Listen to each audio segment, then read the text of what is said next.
Super star Rajinikanth அவர்களுக்கு வினோத் ஒரு கதை சொல்லியிருக்காங்க. அந்த கதை சூப்பர் ஸ்டார் ரஜினிகாந்த் அவர்களுக்கு பிடித்திருக்கு அப்படிங்கிற மாதிரி ஒரு தகவல் வந்துகிட்டு இருக்குங்க. அதாவது இதெல்லாம் தானாக நடக்குதா இல்லை தாட்சியாக நடக்குதான்னு நம்மளால் கண்டுபிடிக்கவே முடியல. யோசிச்சு பார்த்தீங்கன்னா, டாக்டர் அப்படிங்கிற ஒரு வெற்றி படத்தை தராரு. அதுக்கு முன்னாடி கோலமாவு கோகிலா, டாக்டர் வெற்றி படங்களை தராரு நெல்சன். அவர் விஜயை வைத்து பீஸ்ட் இயக்குகிறார். விமர்சன ரீதியாக அந்த படம் மிகப்பெரிய அளவில் விமர்சனத்தை சந்திக்குது. படமும் பெரிய அளவில் பாக்ஸ் ஆஃபீஸ் பண்ணல.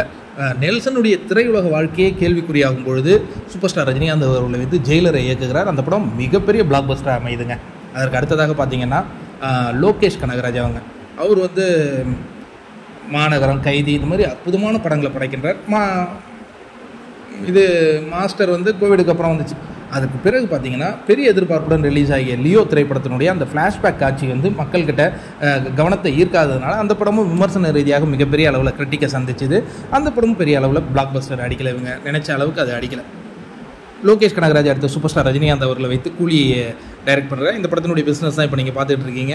தமிழ்நாட்டில் ஒரு ட்ரெண்ட் செட்டை அந்த படம் உருவாக்கியிருக்கு அப்படின்னு சொல்லிட்டு இருக்காங்க. ரொம்ப சந்தோஷமான விஷயம். இப்போ விஜய் அவர்களை வைத்து ஜனநாயகன் படத்தை இயக்கி கொண்டிருக்கின்றார் வினோத். இதற்கு முன்னாடியே அஜித்தை வச்சு கூட 3 படங்கள் இயக்கியிருக்கிறார். ஆனால் இவருடைய இயக்கத்தில் கவனத்தை ஈர்த்த திரைப்படம்னா தீரன் அத்தியாயம் 1.